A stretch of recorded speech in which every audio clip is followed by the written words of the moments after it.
मेधान series episode number 5 आप सभी के सामने आज का पहला प्रश्न है, कोशिका के केंद्रक की खोज करने वाले कौन? दोस्तों छापना आपके पूछूं आपसे, जो केंद्रक जो है उसकी खोज करने वाले कौन थे? वो थे रॉबर्ट ब्राउन। कौन थे? रॉबर्ट ब्राउन जो है वो केंद्रक की खोज करने वाले थे। इनका नाम भी आपको ध्यान रखना है, ठीक है। और कोशिका पूछूं आपसे, इसकी खोज करने वाले कौन थे? वो थे रॉबर्ट हुक। कौन थे? रॉबर्ट हुक जो है वो कोशिका खोज करने वाले थे।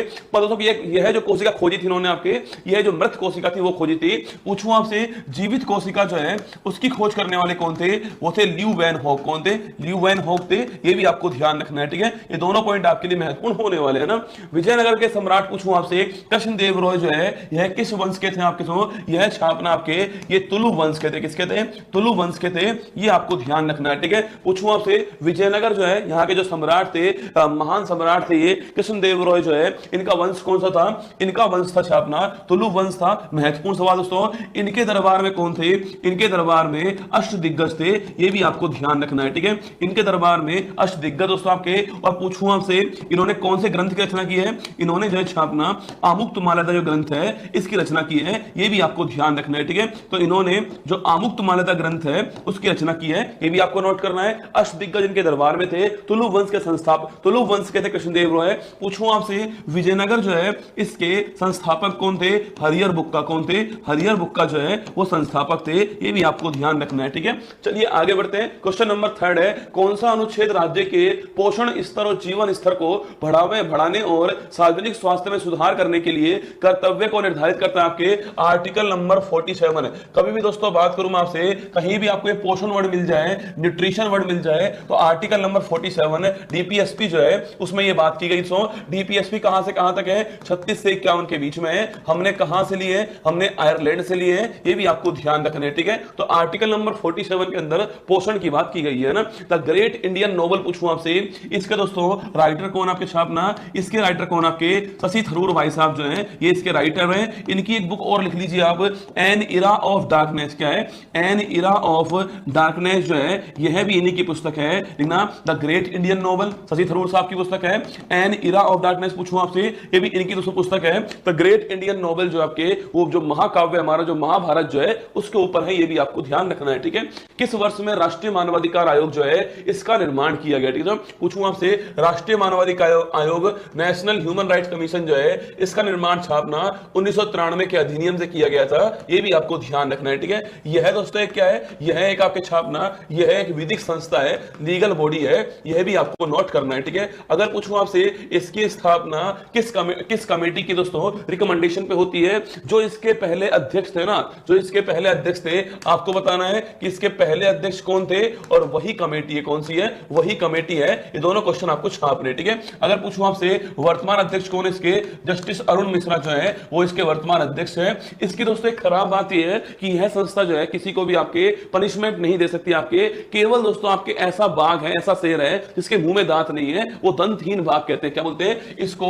दंतहीन बाघ कहा गया है। इसी के हेड के द्वारा छापना दंतहीन बाघ कहा गया है। कहने वाले कौन थे? एच.एल. दत्तू साहब थे। ये इसके हेड रह चुके हैं। इन्होंने इसको दंतहीन बाघ कहा है। और विधिक संस्था है जिसका उल्लेख किसी अधिनियम से हुआ है, संसद के एक्ट से हुआ है, उसे बोलते हैं लीगल बॉडी। जिसका उल्लेख संविधान के किसी आर्टिकल के अंदर है उसको हम लोग बोलते हैं कॉन्स्टिट्यूशन बॉडी। आपको जैसे वित्त आयोग जो है कॉन्स्टिट्यूशन बॉडी है, ठीक है। खालिस्तान द्वारा गारंटीगत अधिकारों के अलावा मौलिक अधिकारों को राष्ट्रीय आपातकाल के संचालन के दौरान निलंबित कर सकते हैं। आपके दो मौलिक अधिकार ऐसे हैं जिनका जो आर्टिकल 352 जो है इसके तहत छापना, इसके तहत दोस्तों आपके मौलिक अधिकार जो है उनका निलंबन संभव है। पर केवल दो इसके अपवाद हैं। दो मौलिक अधिकार ऐसे हैं जिनका निलंबन नहीं हो सकता चाहे कोई सा भी आपातकाल लग जाए। और वो मौलिक अधिकार कौन सा? आपके आर्टिकल नंबर 20 और आर्टिकल नंबर 21, ठीक है। बड़ा महत्वपूर्ण सवाल है। आर्टिकल नंबर 20 और आर्टिकल नंबर 21 जो है इनका दोस्तों निलंबन नहीं होगा चाहे आपके राष्ट्रीय आपातकाल लग जाए, चाहे आर्टिकल 352 आपके अप्लाई हो जाए। पर ये दोनों पॉइंट जो है छापना, ये दोनों पॉइंट जो है आर्टिकल 20 और 21 जो है इनका आपको ध्यान रखना है। इन दोनों का सस्पेंशन, इन दोनों का निलंबन नहीं होगा, ये आपको नोट करना है, ठीक है। अब देखिए दोस्तों, आर्टिकल 352 की बात करूं आपसे, इसको लागू करने के 3 आधार होते हैं, ठीक है। इसको लागू करने के 3 आधार होते हैं। आपके मूल संविधान में भी 3 ही आधार थे, वर्तमान में भी 3 ही आधार है। पर दोस्तों एक अधिकार जो है आपके इसमें जो आधार है वो चेंज हो गया, ठीक है। पहले भी 3 थे, अब भी 3 है ना। पहले भी 3, अब भी 3 थे। सो पहले जो 3 आधार थे वो कौन से? आपके अशांति, आंतरिक अशांति, इसके अलावा युद्ध और बाह्य आक्रमण जो है, ये तीन इसके आधार थे। ठीक है, अभी भी दोस्तों कौन सा आधार है आपके, अभी भी देखिएगा बाह्य आक्रमण अभी भी है, युद्ध अभी भी है, पर इसके स्थान पर अब जो है एक नया आधार आ चुका है और वो है सशस्त्र विद्रोह। ये आपको नोट करना है। ठीक है, और यह चेंज पूछा आपसे किससे हुआ था, यह चेंज जो है 44 कॉन्स्टिट्यूशन अमेंडमेंट 1978 जो है इसके द्वारा किया गया था। ये भी आपको नोट करना है। ठीक है, तो वर्तमान में आर्टिकल 352 अगर लगाना है तो उसके तीन आधार है। कौन कौन से आपके, सशस्त्र विद्रोह है, युद्ध है, बाह्य आक्रमण है, ये आपको ध्यान रखना है। ठीक है, और दोस्तों अगर पूछूं आपसे आर्टिकल 352 जो है, अगर पूछे आपसे अब तक दोस्तों भारत के इतिहास में कितनी बार लागू हुआ है, यह 3 बार लागू हुआ है, ये भी आपको ध्यान रखना है। ठीक है, चलिए आगे बढ़ते हैं। नेक्स्ट क्वेश्चन आपके सामने जो है वो हमारा ये है, अभिनव बिंद्रा ने किस ओलंपिक में पुरुषों की 10 मीटर एयर राइफल निशानेबाजी जो है उसमें गोल्ड जीता है। ठीक है, भारत के लिए पहला क्या है, भारत के लिए पहला व्यक्तिगत गोल्ड है ना, भारत के लिए पहला इंडिविजुअल गोल्ड जो है वो अभिनव बिंद्रा ने जीता, आपके शूटिंग के अंदर जीता है, 10 मीटर एयर पिस्टल में जीता है छापना। ठीक है, और कौन सा ओलंपिक था ये, 2008 का बीजिंग ओलंपिक था, ये भी आपको ध्यान रखना है। ठीक है, तो 2008 का बीजिंग ओलंपिक था, उसके अंदर जो अभिनव बिंद्रा है उसने 10 मीटर एयर पिस्टल में भारत के लिए पहला इंडिविजुअल जो है वो गोल्ड जीता है। ठीक है, और सेकंड जीतने वाला कौन, आपके सेकंड जीतने वाला छापना कौन है, वो है नीरज चोपड़ा। कौन है, नीरज चोपड़ा है। अभी दोस्तों आपके जो पिछला जो ओलंपिक हुआ था, तो टोक्यो जो ओलंपिक हुआ था, इस टोक्यो ओलंपिक के अंदर जो है इन्होंने भाला फेंक के अंदर, जेवेलियन थ्रो के अंदर छापना गोल्ड जीता है, ये भी आपको छापना है। और तारीख याद करना, 7 अगस्त की तारीख थी, इसलिए इस तारीख को हम जो है भाला फेंक दिवस बनाते हैं, ये भी आपको नोट करना है। ठीक है, सितारा देवी भारत के किस डांस की फेमस डांसर, आपके साथ सितारा देवी पूछूं आपसे, देखो सितारा देवी पूछे आपसे दोस्तों, इसके अलावा आपके पंडित बिरजू महाराज पूछूं आपसे, पंडित बिरजू महाराज पूछूं आपसे, या इसके अलावा छापना, इसके अलावा लच्छू महाराज पूछूं आपसे, इसके अलावा अच्छन महाराज पूछे आपसे, यह है सभी दोस्तों डांस कौन सा है, डांस छापना आपके कथक डांस है, ये भी आपको ध्यान रखना है। ठीक है, जो कथक डांस है उसकी फेमस कलाकार कौन, आपके सितारा देवी फेमस कलाकार है। इसके अलावा पंडित बिरजू महाराज, लच्छू महाराज, अच्छन महाराज जो है ये भी इसके फेमस कलाकार है। ठीक है, चलिए नेक्स्ट क्वेश्चन आपके सामने, किसने प्रसिद्ध शब्द one cast one religion one God for all man, बड़ा महत्वपूर्ण सवाल है, ये सारे सवाल महत्वपूर्ण आपके एग्जाम के लिए ना, किसने प्रसिद्ध शब्द वन कास्ट मतलब एक कास्ट एक जाति होगी, वन रिलीजन एक धर्म होगा, वन गॉड एक भगवान होगा, फॉर ऑल मैन सभी के लिए जो है, सभी लोगों के लिए एक जाति एक धर्म एक भगवान, जो सो ये कहने वाले कौन थे आपके, ये कहने वाले कौन थे, साउथ के अंदर थे श्री नारायण गुरु जो है वो कहने वाले, इनका नाम भी आपको ध्यान रखना है। ठीक है, तो one cast one religion one God for all man, ये कहने वाले कौन थे, नारायण गुरु है ना, साउथ में थे ये। ठीक है, भारतीय संविधान के अनुच्छेद 50 में पूछा आपसे, किस दोस्तों किस बारे में उल्लेख छापना, आर्टिकल नंबर 50 पूछूं आपसे, आर्टिकल नंबर 50 छापना, इसमें जो कार्यपालिका जो है, इसका जो न्यायपालिका जो है, एग्जीक्यूटिव को जुडिशरी जो है इससे अलग करना, पृथक करना, इसका अर्थ है, ये भी आपको छापना है। ठीक है, कार्यपालिका को न्यायपालिका जो है इसे सेपरेट करना, ये किसका उद्देश्य है, ये आर्टिकल 50 का उद्देश्य है। एग्जीक्यूटिव को जुडिशरी जो है इसे पृथक करना उद्देश्य किसका है, आर्टिकल 50 का है। डीपीएसपी दोस्तों इसका हिस्सा है। और जो आर्टिकल 51 छापना, ये हमारे जो अंतर्राष्ट्रीय शांति जो है, जो हमारी फॉरेन पॉलिसी जो है, जो हमारी विदेशी पॉलिसी है, इससे संबंधित है, ये भी आपको नोट करना है। ठीक है, चलिए आगे बढ़ते हैं। 1951 में पहला एशियन गेम्स जो है उसकी मेजबानी करने वाला कौन था। 1951 में एशियन गेम्स की शुरुआत होती है। ठीक है, और पहला एशियन गेम्स कहां पर हुआ था, यह भारत के अंदर होता है और नई दिल्ली के अंदर हुआ। ठीक है, तो भारत नई दिल्ली के अंदर जो है पहला एशियन गेम्स हुआ था। ठीक है, अगर पूछूं आपसे अभी दोस्तों हाल ही में 2023 में कहां पर हुआ है, इसमें छापना 2023 में ये होंगझाऊ के अंदर हुआ है। कहां पर हुआ है, होंगझाऊ चीन के अंदर हुआ है, ये आपको नोट करना है। हर 4 साल में एक बार होता है, क्या है, हर 4 साल में एक बार होता है। अभी आपके कहां पर, होंगझाऊ के अंदर हुआ है, और जो अगला होने वाला है वो जापान के अंदर हुआ। कहां, अगला जो होने वाला है वो जापान के अंदर होने वाला है। ठीक है, विक्रम संवत किस वर्ष से शुरुआत दोस्तों होती है, देखो विक्रम संवत पूछूं आपसे, इसकी शुरुआत कब होती है छापना, इसकी शुरुआत जो है 57 ईसा पूर्व होती है। कब होती है, इसको हम 57 बीसी कहते हैं, इसकी शुरुआत होती है। और पूछूं आपसे शक संवत की शुरुआत कब होती है आपके, इसकी शुरुआत जो है 78 आपके जो एडी है उससे होती है। ठीक है, तो सवाल पूछे कभी आपसे विक्रम संवत की शुरुआत कब होती है, 57 बीसी से होती है, और शक संवत है उसकी शुरुआत कब होती है, 78 एडी से होती है। ये दोनों पॉइंट आपको ध्यान रखने हैं यहाँ पर ना, दोनों पॉइंट आपके लिए महत्वपूर्ण है। ठीक है, पद्मा सुब्रमण्यम किस डांस की फेमस कलाकार, आपके पद्मा सुब्रमण्यम पूछूं आपसे, यह डांस कौन सा है, भरतनाट्यम डांस जो है इसकी फेमस कलाकार है। और अभी हाल ही में इनको भारत का second highest award Padma Vibhushan जो है वो भी प्राप्त हुआ है, ये भी आपको ध्यान रखना है। ठीक है, तो पद्मा सुब्रमण्यम पूछूं आपसे भरतनाट्यम डांस की फेमस कलाकार, ठीक है। अगर पूछूं आपसे इस डांस को तो किस नाम से जानते हैं, इस डांस को छापना आप लोग जो है सादी रट्टम, किससे जानते हैं, सादी रट्टम जो डांस है इससे जानते हो आप तो। अगर पूछूं आपसे राज्य कौन सा हो गया, यह है तमिलनाडु का डांस है और यह भारत का सबसे प्राचीन क्या है, सबसे प्राचीन क्लासिकल डांस है। 8 जो क्लासिकल डांस हमारे पास में उसमें सबसे प्राचीन डांस कौन सा है, वो भरतनाट्यम डांस है। इसके दोस्तों आपको इसके फेमस कलाकार कौन आपके, एक तो रुक्मणी देवी अरुंडेल छापना, ये बहुत महत्वपूर्ण नाम है, ये इसकी फेमस कलाकार रही है, ठीक है। इसके अलावा पूछूं आपसे, इसके अलावा दोस्तों बैजंती माला जो है ये भी फेमस कलाकार है, इसकी नोट करना, ठीक है। इसके अलावा यामिनी कृष्णमूर्ति जो है, यामिनी कृष्णमूर्ति छापना, यह भी फेमस कलाकार है। यह एक तो भरतनाट्यम डांस की और एक कुचिपुड़ी डांस जो है उसकी फेमस कलाकार है। इनकी दोस्तों ऑटोबायोग्राफी एक बार एग्जाम में आई हुई है, द पैशन ऑफ डांस, क्या है, ए पैशन ऑफ डांस जो है, एक पैशन ऑफ डांस जो है ये इनकी ऑटोबायोग्राफी है। यह भी सवाल पूछा गया है एग्जाम के अंदर, ठीक है। तो मैंने पूछा आपसे रुक्मणी देवी अरुंडेल, वैजयंती माला, यामिनी कृष्णमूर्ति और आपके पद्मा सुब्रमण्यम जो है, यह चारों फेमस कलाकार किसकी है, भरतनाट्यम डांस की है। और ये डांस तमिलनाडु के अंदर होता है, सादी रट्टम भी कहते हैं इसको, ये आपको ध्यान रखना है, ठीक है।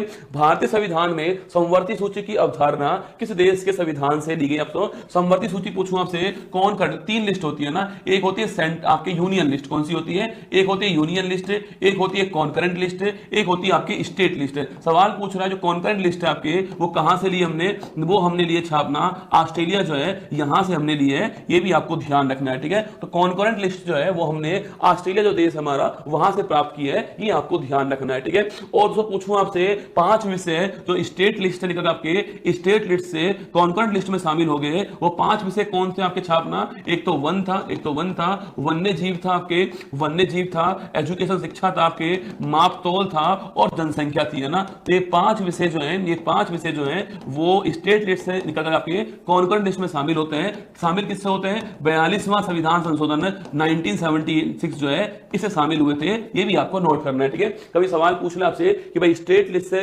निकल करके 5 कौन से विषय हैं जो संवर्ती सूची में शामिल होते हैं, वन, वन्य जीव, शिक्षा, मापतोल, जनसंख्या, ये 5 विषय, ठीक है। और 42वां अमेंडमेंट है, ये भी आपको ध्यान रखना है 1976 का ना। आगे देखिएगा, पश्चिम बंगाल में ओश, अमन और बोरो शब्द पूछूं आपसे किस फसल के लिए, महत्वपूर्ण सवाल है। ओश, अमन और बोरो पूछे आपसे, यह दोस्तों आपकी यह है पश्चिम बंगाल में जो चावल जो है ना, जो राइस जो है उसकी 3 फसलें होती हैं एक साल के अंदर, ठीक है। पश्चिम बंगाल जो है वहां जो राइस जो होता है, जो चावल जो होता है, इसकी एक साल में 3 फसलें होती है। उन तीनों का नाम क्या है, ओस है, अमन है, दोस्तों आपके बोरो है, ठीक है। बोरो आपके ग्रीष्मकालीन बोरो होती है आपके, ओश आपके सर्दी के अंदर होती है और अमन आपके मानसून के अंदर है। 3 तरह की आपकी फसलें होती हैं चावल की पश्चिम बंगाल के अंदर, ठीक है। भारतीय संविधान के अनुच्छेद 18 के अनुसार राज्य द्वारा किस प्रकार की उपाधि जो है वो प्रदान कर सकता है। देखो आर्टिकल 18 में लिखा हुआ है उपाधियों का अंत, किसका, आपके उपाधियों का जो अंत है आपके आपके पूछे आपसे एनिहिलेशन ऑफ क्या है, एनिहिलेशन ऑफ आपके टाइटल जो है, उपाधियों का जो अंत है उसका यहां पर जिक्र हुआ है, ठीक है सर। टाइटल जो है इसका जिक्र हुआ है, ठीक है। देखो टाइटल्स का जिक्र हुआ है, ठीक है। ये भारत रत्न हो गया, पद्म विभूषण है, ये इसमें शामिल नहीं होंगे। टाइटल्स की यहां पर जिक्र किया गया है कि आप जैसे महाराजा धीराज जो है ये टाइटल्स था, तो इसका यूज आप नहीं कर पाओगे। पर दोस्तों इसमें अपवाद कौन है, इसमें अपवाद छापना, एक तो सैन्य अपवाद हो गया, इसमें सेना अपवाद इसके अंदर, और एक जो विद्या है वो इसमें अपवाद है। तो इन 2 सेक्टर के अंदर जो है आप कर सकते हो, टाइटल्स ले सकते हो, किसके अंदर, सेना के अंदर और विद्या के अंदर, ये आपको ध्यान रखना है, ठीक है। तो पूछूं आपसे, ये 2 उपाधि जो है इनको प्रदान कर सकते हैं, सेना और विद्या, बाकी सारी उपाधियों का अंत जो है वो आर्टिकल नंबर 18 के अंदर किया गया है। गुप्त काल के एक दरबारी कवि हरिशेन ने अपने संरक्षक के सैन्य कारनामों का एक शानदार विवरण लिखा, उसका संरक्षण कौन। पहली बात दोस्तों हरिशेन जो है आपके, हरिशेन जो है इनसे इनका पूछूं आपसे, इनका जो आपके कार्य था उसे किस नाम से जानते हो, हरिशेन छापना आपके, ये किसके दरबार में थे, यह जो आपके समुद्रगुप्त जो है इनके दरबार में थे। इनको आप जानते होंगे सो वीणा वादक थे, कौन थे, वीणा वादक थे। इनको भारत का नेपोलियन क्या बोलते हैं, इन्हें भारत का नेपोलियन कहते हैं, ये भी आपको याद होगा, ठीक है। तो इन्हें भारत का नेपोलियन कहते हैं, वीणा वादक थे ये 2 पॉइंट आपको इनके बारे में छापने हैं। और इन्होंने दोस्तों आपके हरिसेन के द्वारा प्रयाग प्रशस्ति जो है इसको लिखवाया था, ये भी आपको नोट करना है, महत्वपूर्ण सवाल है, ठीक है। तो प्रयाग प्रशस्ति लिखने वाले हरिसेन थे ना, और ये हरिसेन दरबार में किसके थे, आपके समुद्रगुप्त के दरबार में थे। इसी प्रकार आपके बाणभट्ट थे, कौन सा आपके, इसी प्रकार बाणभट्ट थे। और दरबार किसका था, आपके दरबार था छापना आपके हर्षवर्धन दरबार था, और इनके द्वारा लिखा गया कौन सा आपके वो छापना कादम्बरी जो है वो लिखा इन्होंने, ये भी आपको ध्यान रखना है, ठीक है। कादम्बरी है, हर्ष चरित्र है, ये लिखने वाले थे ना। भारतीय संविधान के किस आर्टिकल ने वित्त आयोग की स्थापना की? आपके फाइनेंस कमीशन पूछूं आपसे, आर्टिकल नंबर 280 छापना आपके फाइनेंस कमीशन संबंधित है। और दोस्तों इसके अंदर छापना जो पहला वित्त आयोग बना था वो केसी नियोगी साहब जो है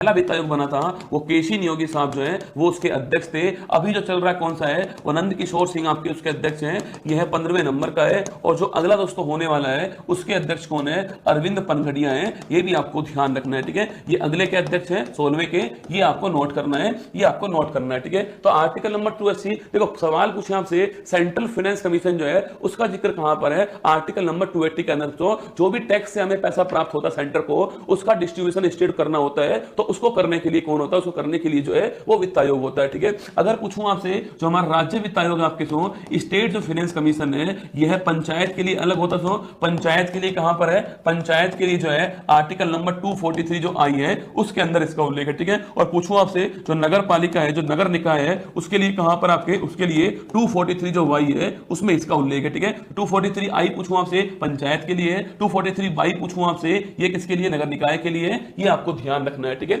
आगे देखिए ICAR केंद्रीय कपास अनुसंधान केंद्र पूछूं आपसे, इंटरनेशनल आपके कॉटन रिसर्च सेंटर कहां पर है, यह नागपुर कहां पर है, कपास का सेंटर कहां पर है, नागपुर के अंदर है। ये आपको ध्यान रखना है, ठीक है। WTO का मुख्यालय कहां आपके WTO का मुख्यालय कहां पर है, ये जिनेवा के अंदर है। पूछूं आपसे WTO की स्थापना कब होती है, देखो पहले दोस्तों इसका नाम GATT था ना, journal agreement trade and tariff जो है ये इसका पहले नाम था। फिर दोस्तों आपके 1 जनवरी 1995 को छापना इसका नाम हो गया आपके WTO वर्ल्ड ट्रेड ऑर्गेनाइजेशन का नाम हो चुका है। इसका मुख्यालय जिनेवा आपके मुख्यालय हो चुका है। 164 इसमें मेंबर है।